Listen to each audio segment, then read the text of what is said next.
बार की बात है, एक जंगल में तोता और मैना रहते थे। किसी बात को लेकर तोता और मैना में जो लड़ाई हुई और लड़ाई का तूल पकड़ता है यह इधर तोता कह रहा था कि जितनी स्त्रियां होती हैं संसार की वो सभी बेवफा होती हैं, और मैना कह रहा था कि जितने पुरुष होते हैं वो सब बेवफा होते हैं। दोनों एक दूसरे की बात को मानने को तैयार नहीं थे, एक दूसरे पे आरोप लगा रहे थे। फिर दोनों ने सोचा कि हम लोग का ये फैसला कैसे हो, तो तोता और मैना श्री शिव जी के पास गए। शिव जी आराम से बैठे हुए ध्यान कर रहे थे। तो तोता मैना श्री शिव जी के पास पहुँचे और उन्होंने कहा कि हम लोग एक बहुत बड़ी समस्या से घिरे हुए हैं, ऐसी सी बात है, आप ही समाधान करिए। ये कह रही है कि जो पुरुष होते हैं वो बेवफा होते हैं, हम कह रहे हैं कि जो स्त्रियां होती हैं वो बेवफा होती हैं और हमेशा अपने अपने पति को धोखा देती हैं और पापी होती हैं। अब इतने में श्री पार्वती जी आ गई हुई। उन्होंने कहा कि भाई ये फैसला है, इसको कैसे किया जाए। इतने में श्री शिव जी ने कहा कि तोता तुम बताओ कि पत्नियां कैसे बेवफा होती हैं। तो तोता ने कहा मैं आपको एक कहानी सुना करके बताऊंगा, उस कथा के माध्यम से बताऊंगा। इसी तरह मैना ने कहा हम भी आपको एक कहानी सुनाकर बताएंगे, कथा सुना करके फिर आप ही फैसला करिएगा कि कौन ज़्यादा बेवफा होता है, कौन ज़्यादा पापी होता है। ऐसे में श्री जो पार्वती जी जब आई थी उन्होंने कहा मुझे भी कथा सुननी है, मैं भी बैठूंगी। अब श्री शिव जी ने कहा हे प्रिय आप भी बैठिए। इतने में जब कहानी शुरू हुई, कथा कहना शुरू किया, इतने में तोता बोला कि बहुत पहले की बात है कि एक राजा चंद्रसेन हुआ करते थे और उनके 4 पुत्र थे। उनका जो बड़ा पुत्र था उसका अपनी पत्नी को बहुत प्यार करता था और बहुत ही खूबसूरत था, और उसकी जो बहू थी, बड़ी बहू, वो भी बहुत खूबसूरत थी। दोनों जहाँ बैठ जाते थे लगता था कि भाई बहन हैं। और तोता कथा सुना रहा है। अब क्या हुआ, किसी बात को लेकर के राजा ने अपने बड़े पुत्र को 12 वर्ष के लिए निकाल दिया राज्य से। अब जो बड़ा पुत्र था जंगल की तरफ चल दिया, क्योंकि उसको लग रहा था कि अब तो मेरे पिता ने हमको निकाल दिया है। उसने सोचा कि चलो आखिरी बार अपनी पत्नी से मिलते चलें। अब अपनी पत्नी के पास गया बहुत उदास मन से, कहा कि मेरी तुम्हारी आखिरी मुलाकात है, अब मैं 12 साल के लिए जंगल में जा रहा हूँ, मेरे पिताजी ने हमको निकाल दिया है। उसकी पत्नी ने कहा कि हे प्राणनाथ, आप अगर जा रहे हैं तो मैं यहाँ रुक के क्या करूँगी, आपके बिना एक एक पल जो है हमको बहुत ही भारी मालूम देगा। इतने में उसके पुत्र ने कहा कि आप इस महल में रहती हैं, कालीन पे आपके पैर पड़ते हैं, फूलों जैसे बिस्तर पे सोती हैं, आप भला जंगल में कैसे रह पाएंगी, जानती हैं बाहर रहने में कितनी तकलीफ़ होती है। उसकी पत्नी ने कहा कुछ भी हो मैं आपके साथ ही चलूँगी। पति के साथ अगर एक पल भी गुजारा जाए तो वो स्वर्ग के समान होता है, और बिना पति के अगर एक भी पल गुजारा जाए तो वो नरक के समान होता है। जब वो नहीं मानी तो उसका पति जो था उसको साथ लेके चल देता है। दोनों जंगल में कई दिनों तक इधर उधर टहलते रहते हैं, गांव-गांव में होते हुए, वो जंगल से होते हुए भटकते रहते हैं। बहुत दूर जब चले जाते हैं एक पेड़ के नीचे वो विश्राम करने लगते हैं, और विश्राम करते करते उसकी पत्नी को नींद आ जाती है, और जो पुत्र होता है वो अपनी पत्नी को का सर अपने पास रखे हुए उसको विश्राम करने देता है। दोनों को नींद आ जाती है। फिर क्या देखता है कि पेड़ से एक सांप उतरा और उसकी पत्नी को डस लिया। पत्नी जो है जैसे ही सांप ने डसा पत्नी मर गई।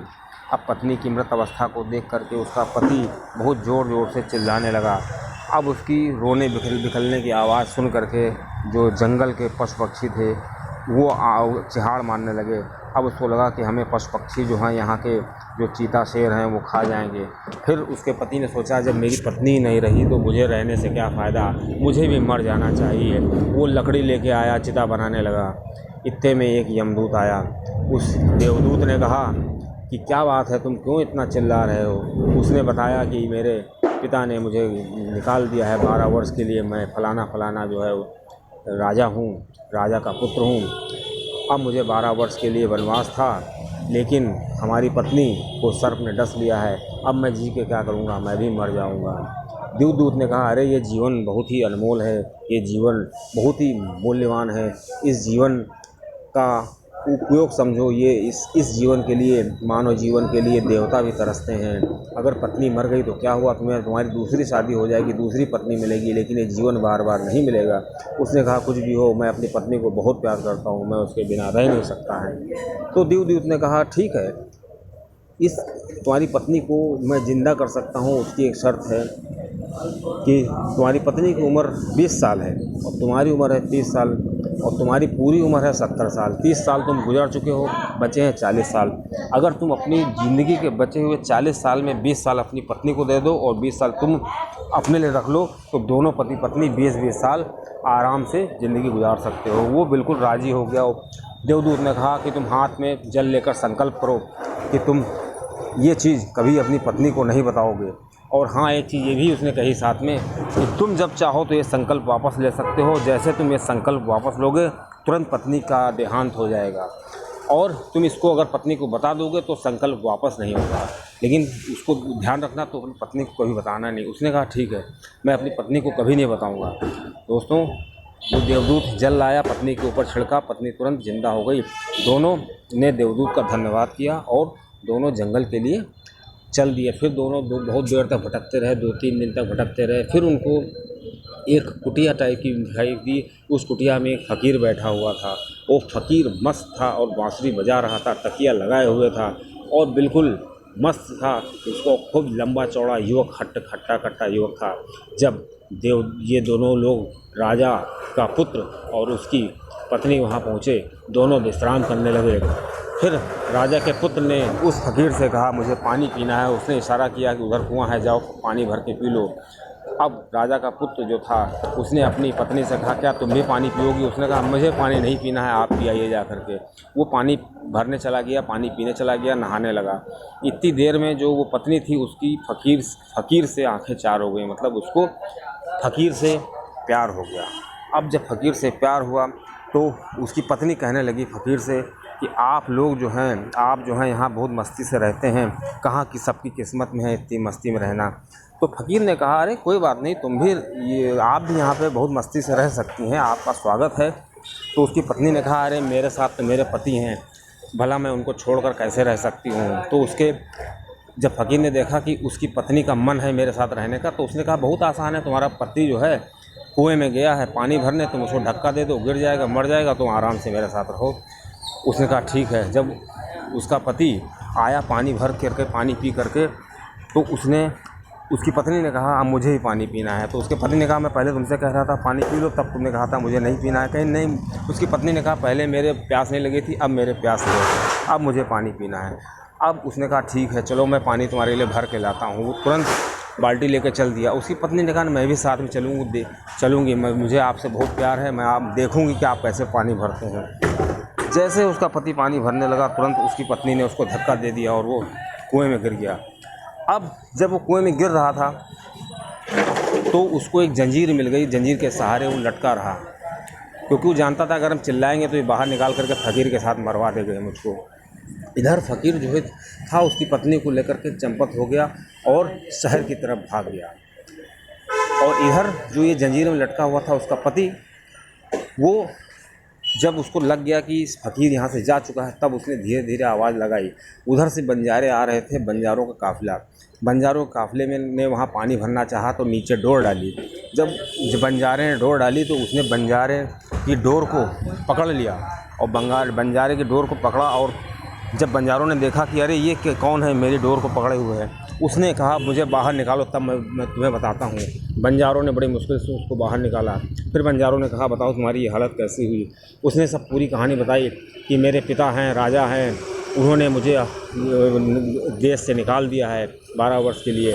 मैं अपने पत्नी के साथ जा रहा था, मेरी पत्नी ने मुझे धोखा दे दिया। वो एक फ़कीर से उसने 2 आँखें चार कर ली और मुझे कुएं में ढकेल दिया। बंजारों ने कहा, चलो कोई बात नहीं, तुम चलो मेरे साथ रहो और तुम मेरे साथ बिल्कुल स्वस्थ रहोगे, बिल्कुल निश्चिंत रहो। पत्नी तो तुम्हारी चली गई। इधर ये बंजारों के साथ हो लिया, इसका जो पति था, जो राजा का पुत्र था। और उधर जो उसकी पत्नी थी, जो राजा की बहू थी, वो फ़कीर के साथ गुलछर्रे उड़ाया उसने। काफ़ी दिनों तक उसके साथ रही।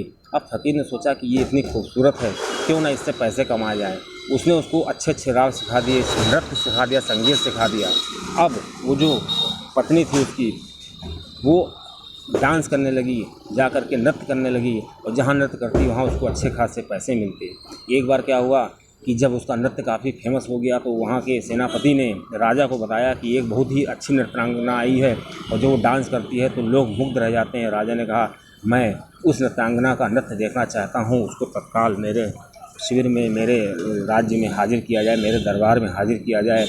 अब दोस्तों क्या था कि उस बड़े बड़े पोस्टर छपवाए गए कि आज नृत्यांगना का नृत्य है प्राण्य, और जो भी इसके राग को देखेगा मुक्त हो जाएगा।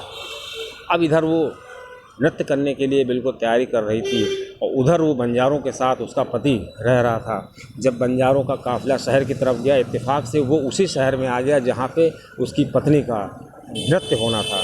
अब वो बंजारा, जब बंजारों के साथ जो उसका पति था, वो बंजारों के साथ काफ़ी बोर हो गया था। वो बंजारों पे बोझ नहीं बनना चाहता था ज़्यादा, इसलिए उसने सोचा मैं कहीं नौकरी करूँगा।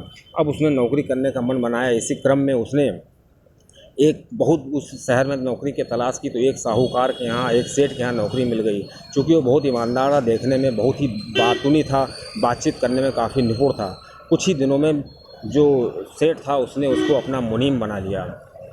अब जो मुनीम था वो सेठ का सारा कार्यभार देखने लगा। अब मुनीम को पता चला कि आज शहर में बहुत ही बड़ा नृत्य होने वाला है और उस नृत्य में राजा ने उस राज्य के सभी सेठ साहूकारों को बुलाया था, सबको निमंत्रण दिया था, तो मुनीम को भी जाना था।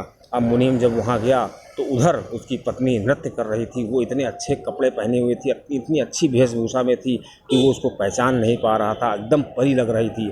उसका नृत्य में लोग वाह वाह कर रहे थे, लोग मंत्र मुग्ध हो गए थे उसका नृत्य देख करके। अब जब उसका नृत्य देखा तो सब लोग मंत्र मुग्ध हो गए। सभी लोग उसके नृत्य के बाद उपहार दे रहे थे। राजा ने भी उसको उपहार दिए और लोगों ने भी दिए। जब इसकी बारी आई, इसके पति की बारी आई, तो उसने अपनी अंगूठी निकाल के दी जो हीरे की थी। अब जैसी ही अंगूठी उसने ली, वो समझ गई ये तो मेरा पति है, ये जिंदा कैसे है।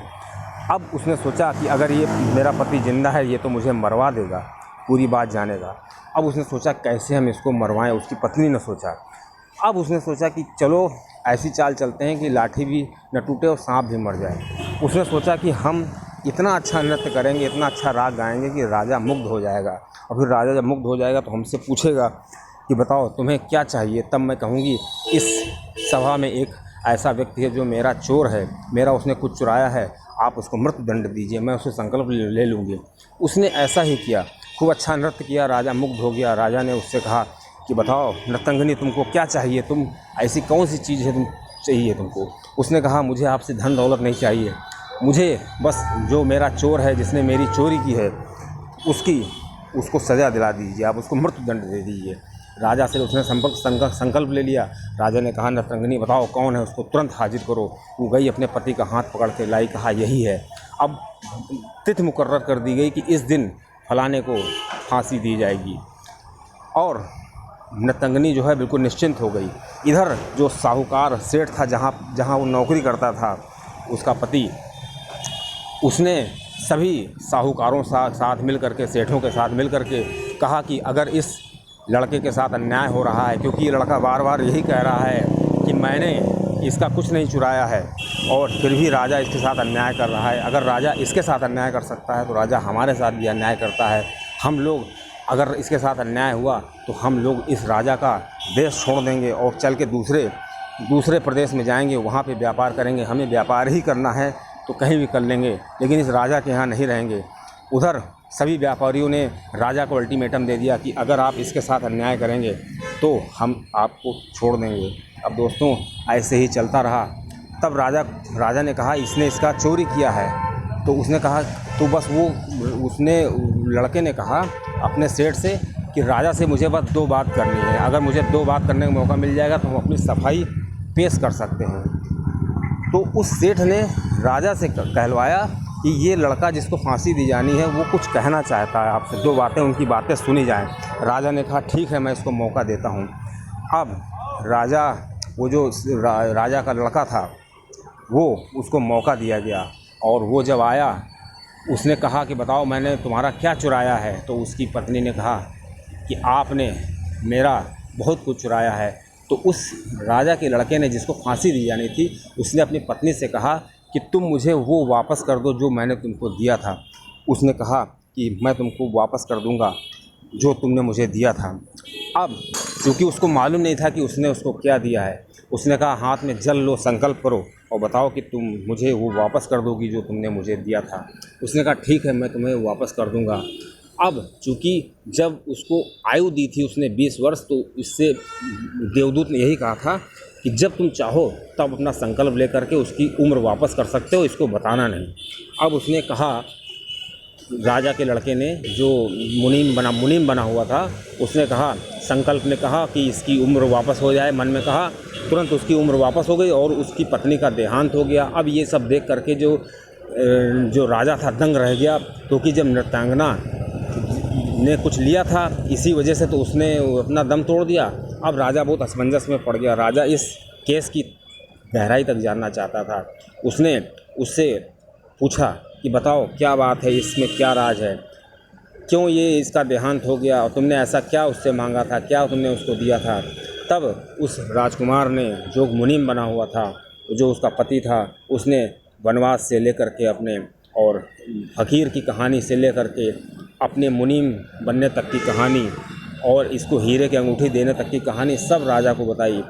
तब राजा को विश्वास हुआ कि हाँ, ये मुनीम सही कह रहा है। तो मुनीम ने कहा, अब आप ही, राजा से कहा कि अब आप ही न्याय करिए, अगर मैं गलत हूँ तो मुझे सज़ा दीजिए, अगर ये गलत हैं तो इनको सज़ा दीजिए। तो राजा ने कहा कि तुम अपनी जगह सही हो और ये तेरिया चरित्र है, इसमें कोई भी बच नहीं सकता है। ऐसे में राजा ने जो फ़कीर था उसको मृत्युदंड दिया और उसको अपनी मुनीम से अपनी पुत्री का विवाह कर दिया और वो आराम से रहने लगा।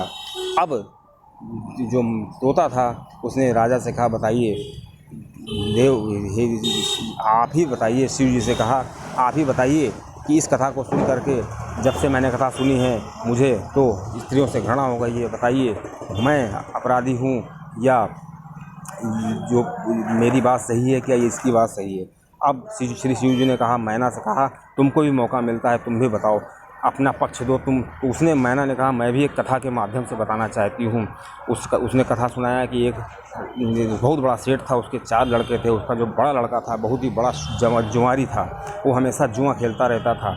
अब सेठ मर गया तो वो खुलेआम जुआ खेलने लगा। एक दिन क्या हुआ, उसने सारा पैसा, सारा रुपया सब वो हार गया।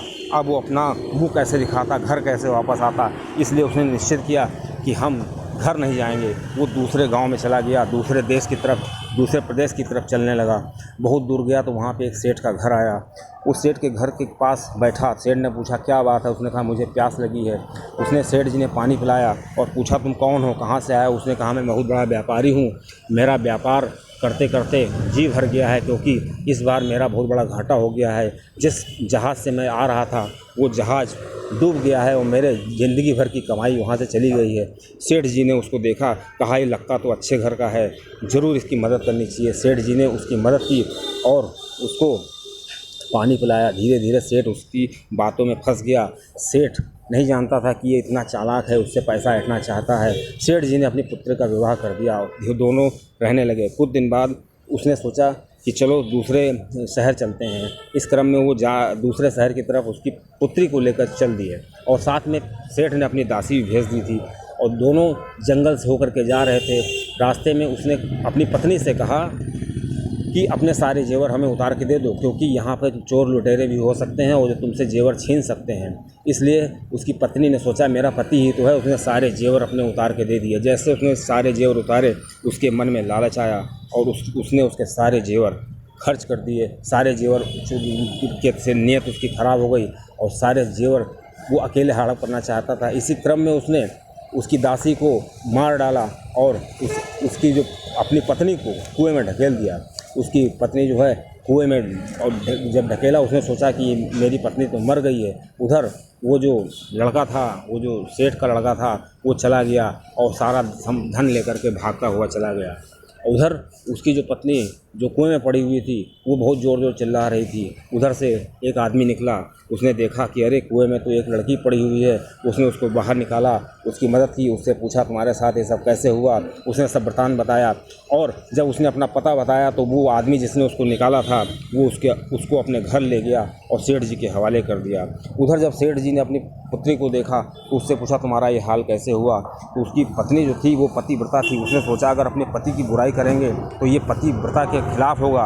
उसने कहा कि हम लोग से रास्ते में जा रहे थे, वहाँ पे क्या हुआ कि चोर मिल गए और चोरों ने हमारी नौकरानी को तो मार डाला, मेरे सारे जेवर छीन लिए और हमारे पति कहाँ हैं ये तो मुझे पता ही नहीं, वो तो उनको कहाँ ले गए हैं। अब सेठ जी ने कहा चलो कोई बात नहीं, तुम्हारी जान बच गई, यही मेरे लिए काफ़ी है। वो सेठ अपनी पुत्री को अपने घर पर रख लिया और जब उधर वो जो उसका पति था उसने जब सारे पैसे खर्च कर दिए जुए में, फिर वो अपनी ससुराल आया और ससुराल आकर के उसने सोचा कि हमारी जो पत्नी थी उसके ज़रूर पुत्र वगैरह हुआ होगा और नहीं हुआ होगा तो उससे हम सेठ से कहेंगे कि तुम्हारी पत्नी के हमारी मतलब पत्नी के और तुम्हारी पुत्री के पुत्र हुआ है, उसके लिए कुछ धन चाहिए तो वो धन देगा। लेकिन वहाँ जब उसने अपनी पत्नी को देखा तो वो शौक रह गया। तो उसकी पत्नी ने कहा मैंने अपने पिता को कुछ नहीं बताया है क्योंकि मैं पतिव्रता हूँ और तुम भी कुछ मत बताना, अब जो हो गया, अब तुम सही से रहना। उसने कहा ठीक है। वो रात भर रुका, फिर उसकी नीयत डोल गई। उसने क्या किया, रात में अपनी पत्नी को ही मार डाला और पत्नी को मार करके सारे जेवर गहने सब छीन लिए और चला गया। उधर सेठ ने जब देखा कि मेरी पुत्री को ही इसने मार डाला है और वहाँ से चंपत हो गया है। अब मैना ने कहा श्री शिव जी से कि बताइए, जब से ये मैंने घटना सुनी है तब से मेरा जो है दिल सारे पुरुषों से उतर गया है। मुझे लगता है जो दुनिया के सारे पुरुष होते हैं बहुत पापी हैं। अब आप ही बताइए कि पुरुष पापी होते हैं या स्त्री पापी होते हैं। आप दोनों की कथाएं दोनों पक्ष